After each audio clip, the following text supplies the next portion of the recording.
তুফান Blackman করা এই যে নামগুলো আপনি আসেন গবেষণা করছেন আপনার এর পিছনে চিন্তাটা কি এক একটা তুফান একটা কিন্তু বিগেস্ট একটা ইয়া আছে আমাদের ব্ল্যাকম্যান এটাও কিন্তু একটা মাফিয়া টাইপের আমি জানতে চাচ্ছি যে এর পিছনে ভাবনাটা আপনার না ওরকম নাম ভাইবা ছবি করি না আমি আসলে আমার যেটা এনজয় করি আমি ওই যে একটা ইন্টারভিউতে বলছিলাম যে আমি অনেক ভালো লিখতে পারি না মানে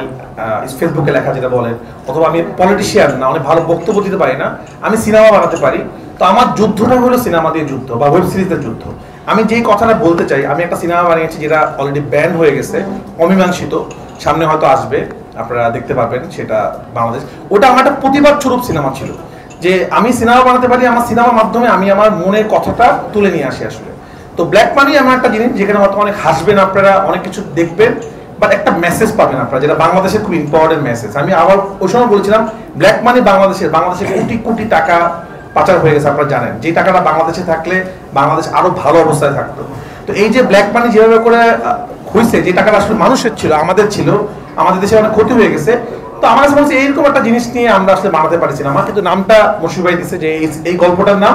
আসলে ব্ল্যাক মানি হতে পারে বাট আমি গল্পের নাম মাথায় রেখে সিনেমা বানাই না আমি সাবজেক্ট চিন্তা করি যে এই সাবজেক্ট আমি একটা কাজ করব আমার আসলে এই কাজটা করতে ইচ্ছা করছে আর আমি একটা জিনিস একটু মানে ক্লিয়ার করি আমি কিন্তু কখনো এরকম চিন্তা করে কাজ লিখি না গল্প যে এটা একটা হিট প্রোডাকশন হবে মানে আমার মাথায় একটা আইডিয়া আসে সামহাও আমি হয়তো লাকি হয়তো একদিন আমার সিনেমা হিট হবে না হতে পারে এখন আমার লাক ভালো যাচ্ছে আমার সিনেমাগুলো ওয়ার্ক করছে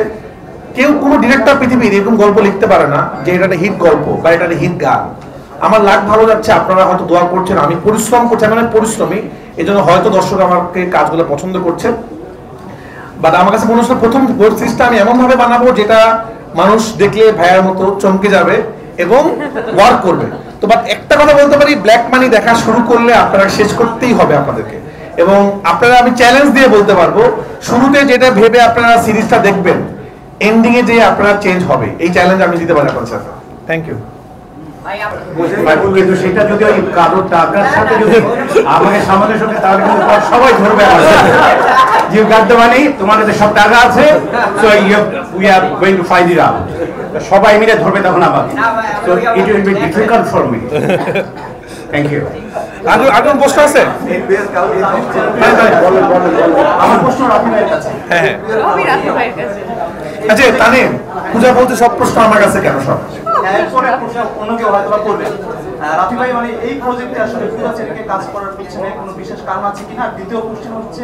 আমরা যখন এই সংবাদ সম্মেলনটি হচ্ছে তার আগে আসলে আমরা মানে নিউজ দেখলাম যে এই প্রজেক্টে আসলে তানভীর তিশার অভিনয় করার কথা ছিল আদতে কি ছিল কিনা বা কি ছিল ঘটনা একটু শুনতে চাই কিছু ভালো প্রশ্ন করেছেন তানিম ভাই আসলে এই প্রশ্নটা করাটা খুব ইম্পর্টেন্ট আমি আপনাদেরকে একটা অনুরোধ করব সবাইকে যে যেহেতু আমার কাজের বা অন্য কাজের ক্ষেত্রে বলবো না আমার কাজের ক্ষেত্রে অনুরোধটা করব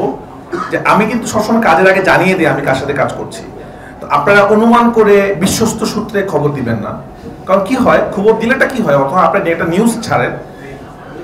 আমি তো তখন আসলে বলতে পারছি না যে উনি করছে না বা করছে কারণ আমি তখন ওটা বললে আপনারা জিজ্ঞেস করবেন তাহলে কে করছে ওটা আমি বলবো না তো কি হয় আমার সিনেমাগুলোতে এরকম হয় তুফান এরকম হয়েছে সবাই জানতো যিশু সেনগুপ্ত কাজ করবে কিন্তু ওনার সাথে আমার কিন্তু মিটিংয়ে আমরা বসি নাই